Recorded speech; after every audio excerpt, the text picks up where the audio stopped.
los comunicados, las noticias, pero nada sucedió hasta darlo y hasta la fecha es todo un mito. Aquí valdría la pena preguntarnos, Guadalupe, ¿por qué sus víctimas eran prostitutas? Creo que aquí viene la parte interesante. Imaginando un poco que tenemos enfrente a Jack, pensemos en él.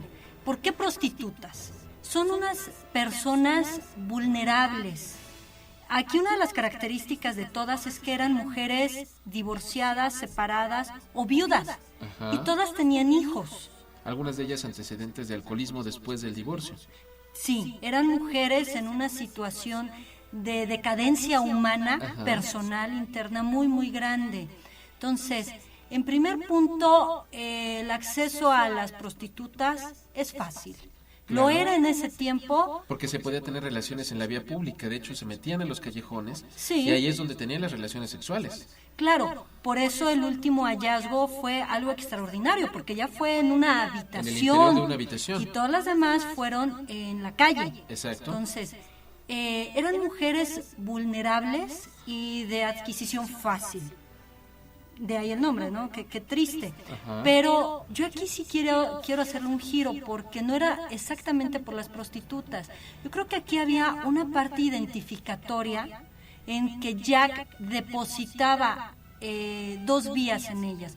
Una, la prostituta como esta mujer débil, vulnerable, con una baja autoestima, con un decremento humano, igual que él. Ajá. Esto nos hace, con ella. Exactamente, esto nos hace pensar que Jack se sentía débil, se sentía devaluado, se sentía fuera de lugar, se sentía completamente intoxicado, no precisamente por el alcohol, que puede haberlo y haber existido un abuso de sustancias, pero sobre todo en esta condición humana en donde él no se sentía existente realmente, ¿no? ¿Por qué las destripaba?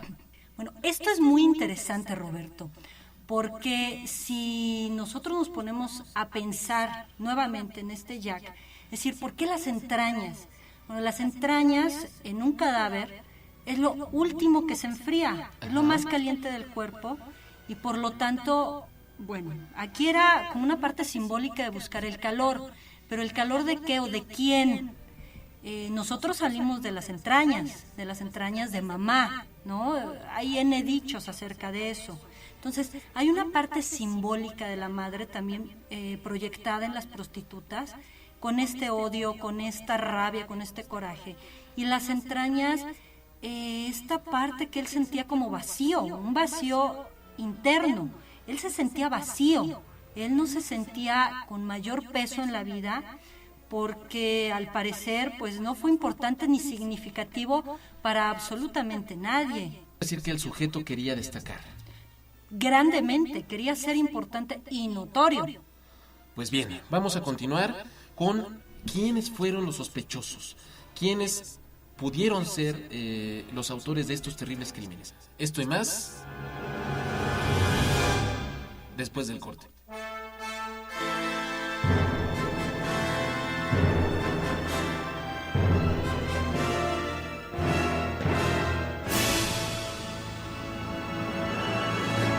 Si quieres descubrir al asesino, quédate con los testigos del crimen. Para usted, amigo exigente, acostumbrado a la alta fidelidad y los buenos programas de radio, Frecuencia Cero le ofrece la solución que buscaba. Frecuencia Cero, la otra radio.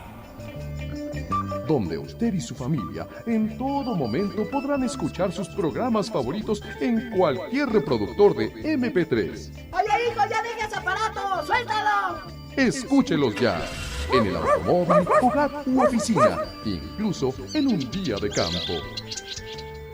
Ya lo sabe, podcast La Otra Radio. Encuéntrelos en frecuenciacero.com.mx.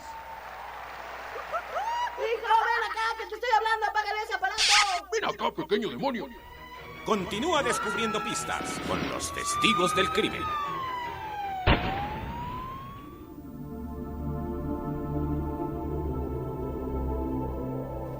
La dactiloscopía es la disciplina que estudia las huellas digitales. En esta se pueden apreciar dos grandes tipos: las huellas latentes y las huellas visibles. Las primeras son las más difíciles de encontrar, ya que se requiere de equipos y químicos especiales para poder hacerlas perceptibles. Las segundas son las que se pueden notar a simple vista. Para el levantamiento de las huellas dactilares, tanto en el primero como en el segundo caso, se requiere de habilidad personal y equipo especial.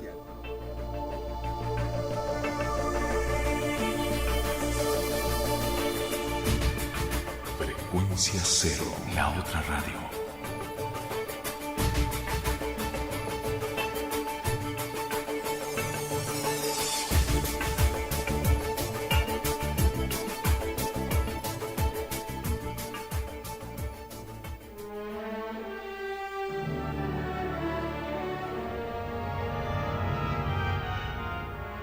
Y ya estamos aquí de regreso, completamente intrigados por saber quiénes eran los sospechosos o quiénes eran las presuntas personas que estaban tras la identidad de Jack el Destripador. Pues especuló muchísimo. El Scotland Yard en el momento tuvo tres sospechosos potenciales.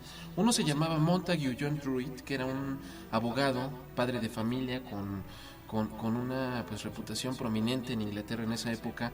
Resulta que el hombre se suicidó arrojándose al río Támesis después de los asesinatos de Mary Kelly. Se comenzó a escarbar y se descubrió que tenía antecedentes psiquiátricos, que tenía antecedentes de violencia contra la mujer, y curiosamente su muerte coincidió con el último homicidio. Después del último homicidio de Jack el Destripador, el hombre se suicidó. También se sospechó de Aaron Kominski, un judío polaco que tenía antecedentes de trastornos mentales y que había atacado a muchas mujeres de la zona. Y también se sospechó de Michael Ostroff, un exconvicto que había acuchillado a algunas prostitutas de la zona. Pero finalmente nunca se supo quién fue Jack el Destripador. A partir de ese entonces, la literatura, el cine, los estudiosos, los investigadores contemporáneos han hecho todo tipo de especulaciones sobre quién pudo haber sido Jack el Destripador. Y se ha sospechado de prácticamente todo el mundo. Ah, claro, bueno, dicen que son sospechosos todos menos la Madre Teresa, ¿verdad? Como Casi, forma casi. de chiste, Así que es. es algo, nuevamente humor negro, ¿no? Claro. Bueno, por ahí se ha dicho que el príncipe Eduardo Alberto Víctor, duque de Clarence, es uno de los más grandes sospechosos para ser Jack el Destripador. Sí, porque el hombre desapareció de la vida pública después de los crímenes de Jack el Destripador. Nunca se confirmó, pero se menciona extraoficialmente que contrajo sífilis. Y se habla acerca de toda una conspiración que involucra a los más altos niveles de la corona británica. Pero en realidad eran estrictamente delineados y delimitados. Efectivamente, apropiadas en un libro que se llama Jack para poder cometer tal actividad. También se ha especulado recientemente, Patricia Cornwell, exacto, es del sobre asesinato serial, y no solamente en ese aspecto, es el primero que la prensa, que los medios de comunicación le dan un gran seguimiento.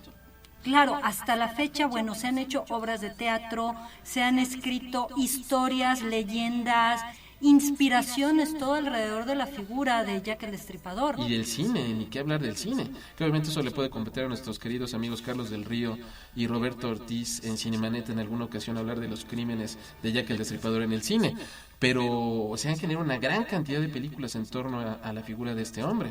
Claro, ya sea en forma directa como Jack el Destripador o simplemente mencionado o referido. O sea, es todo un ícono en cuestión de señalar tanto el homicidio a prostitutas como la parte de vulnerabilidad por lo terrible y por lo aguerrido de sus asesinatos, como el misterio de la figura que encierra de él con una relación muy enfermiza y muy dañina con su madre. Claro, de alguna manera Jack el Destripador ha trascendido al imaginario colectivo para convertirse en una especie de terror, en un equivalente a la figura del Coco.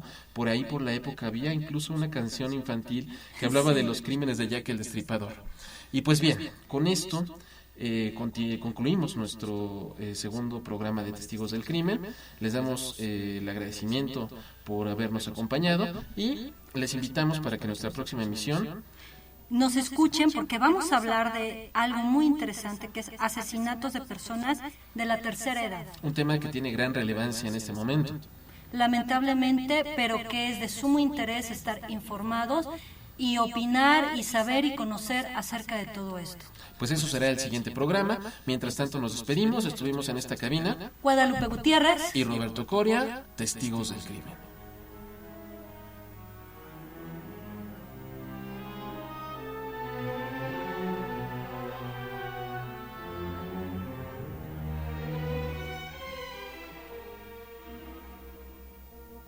Esto fue Testigos del Crimen con Guadalupe Gutiérrez y Roberto Coria.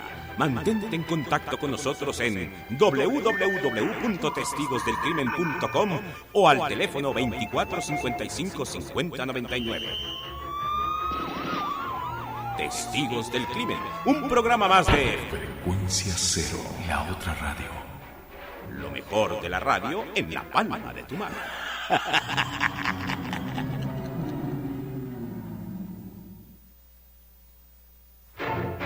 Las heridas pueden ser físicas o mentales, pero el crimen deja cicatrices en todo lo que toca.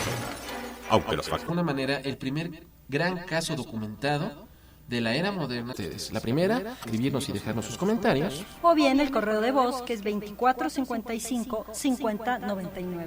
Ahí, por favor, pueden dejarnos todas sus dudas, sugerencias sobre qué casos criminales les gustaría que tratáramos en esta emisión. Y pues estamos abiertos a todos ustedes. Pues el día de hoy tenemos un programa que sin duda alguna cobra una gran relevancia debido a las circunstancias que ocurren actualmente en nuestra ciudad. Y nos referimos a la violencia contra las personas de la tercera edad, el famoso mataviejitas. ¿Qué está ocurriendo en este caso? Creo que para comenzar a hablar de este tema, deberíamos de comentar, querida Guadalupe, ¿qué representa el anciano y la senectud en nuestra sociedad? Bueno, yo creo que estos son de los puntos www.testigosdelcrimen.com, nuestra página web, donde pueden que se terminen, nos gustan esos cambios. digamos que hay una suerte de temor a llegar a esa edad. Claro, por supuesto, porque hay un deterioro físico real que, bueno, empezamos a envejecer desde el momento que nacemos. Por supuesto. Lo que pasa es que a los 20 años pues, nos vemos bonitos y a los 60 pues no tanto, la piel pierde hidratación, etcétera. Y estos son los grandes temores que se tienen. Además que va conjuntado mucho, obviamente, con el deterioro mental que se causa mucho temor, causa mucha angustia, preocupa y en ocasiones no sabemos qué hacer con nuestros ancianos que están pasando por etapas difíciles como estas y con el temor que en un momento dado nosotros mismos, bueno, lleguemos a ese punto. Haciendo todo esto, una debilidad física, a veces ciertas debilidades mentales, fallas en la memoria, en el aprendizaje, en fin, van ocasionando que el anciano sea vulnerable, se encuentre expuesto a alto de vigor y energía, simple y sencillamente cambia. Lo que pasa es que no para hacer las relaciones y los lazos familiares y sociales. Entonces, esto ya en la llamada tercera edad se es completamente notorio.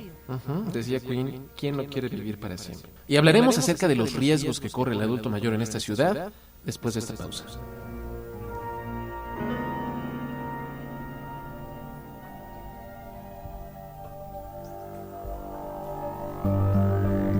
Existe una enorme diferencia entre la policía científica y la policiología, pues mientras la primera se dedica a investigaciones de carácter eminentemente científico con el fin de determinar cómo y por quién fue cometido un delito, la policía técnica o policiología establece solo reglas prácticas encaminadas a la persecución y aprehensión del delincuente.